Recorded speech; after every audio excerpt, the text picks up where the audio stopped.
Imagine holding a dollar that isn't backed by gold, labor, or land, only belief.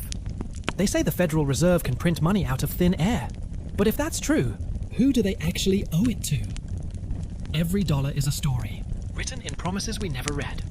And somewhere between the printing press and the promise lies the debt no one sees.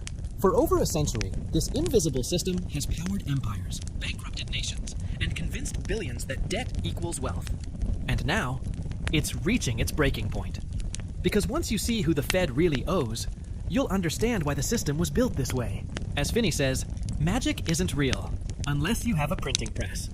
It's 1913. Woodrow Wilson signs the Federal Reserve Act, a cure for the chaos of bank runs and booms. But what was created wasn't a simple bank. It was a hybrid, part public, part private, part servant, part master. And this creature would gain the power to create money. The Fed doesn't actually print the bills. That's the Treasury's job. What the Fed does is stranger. It creates digital money by expanding the balance sheets of banks. When it wants more dollars in the system, it buys government bonds, and it pays. With money, it simply creates. Keystroke by keystroke. Just like that, new money exists. As Finny says, magic tricks usually end with applause. This one ends with inflation. Here's the loop. The government issues bonds, IOUs called Treasury securities. Investors buy them. The Fed buys them too, using freshly created money. So the government borrows from the Fed, and the Fed is technically part of the government, meaning the government borrows from itself. A circle of promises, floating on faith alone. Today, that loop has grown into a monster. The US national debt, over $35 trillion and counting. And when the Treasury pays interest on those bonds, the Fed sends most of it right back to the Treasury. Imagine charging yourself rent and calling it stability. As Finny says, only governments can owe themselves money and still call it balance. For decades, dollars were anchored by something solid, gold. If the US printed too many, people could demand their gold back and expose the trick instantly. But in 1971, President Richard Nixon ended that link. That temporary suspension never ended. Gold was gone.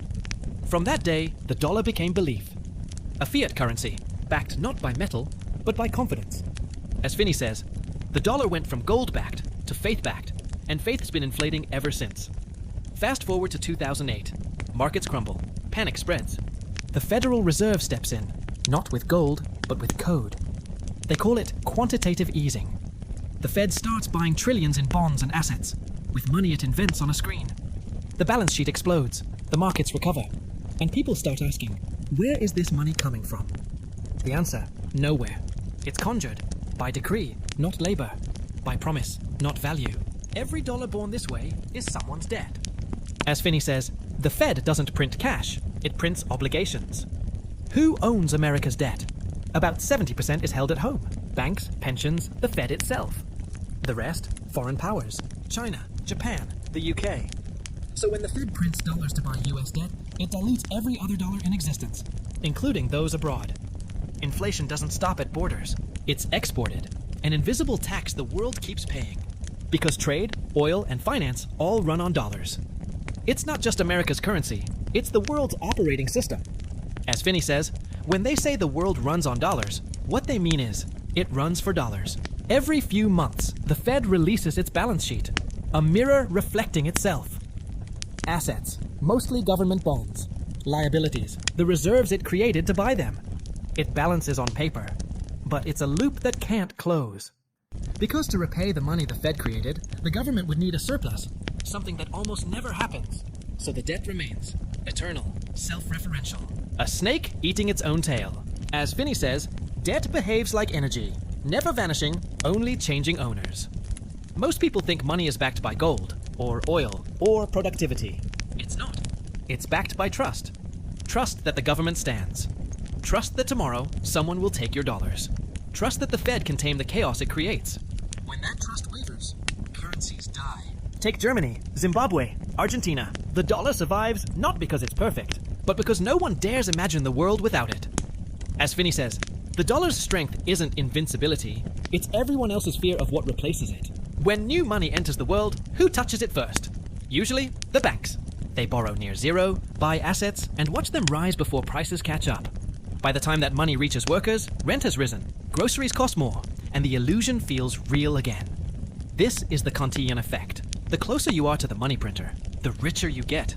As Finny says, money printing is like perfume. The closer you are to the sprayer, the nicer it smells. America's dollar doesn't just shape its own destiny, it shapes everyone's. Every new dollar weakens reserves abroad. Every crisis in Washington becomes an echo in Tokyo, London, or Sao Paulo. But the world keeps holding dollars because it must. Oil, trade, credit, all priced in green. As Finny says, you can't stop the river of dollars. You can only choose whether to swim or drown. Money isn't valuable because it's printed. It's valuable because people believe it is. When faith falters, even trillion-dollar systems collapse. History has shown it. Germany in the 1920s, Zimbabwe in the 2000s. Every empire runs on confidence, until confidence runs out. The dollar system stands on 3 pillars: control of the printing press, global trust in its currency, and debt, endless circulating debt. If any pillar weakens, the structure wobbles. And history reminds us, towers built on promises eventually lean. As Finny says, building towers on acorns works until someone sneezes.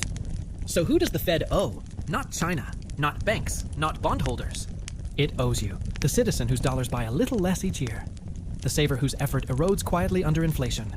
Every new dollar dilutes the old ones. That's the real debt, invisible but paid daily. We began with a question. If money can be created from nothing, who's owed in return? The truth, every dollar is a unit of faith. And the Fed's real debt is measured not in numbers, but in confidence.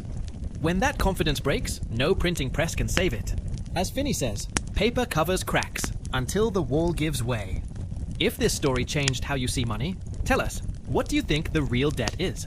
Faith, trust, or illusion? And if history taught you something new, join Finny Chronicles for more true stories of money, madness, and the myths we still spend.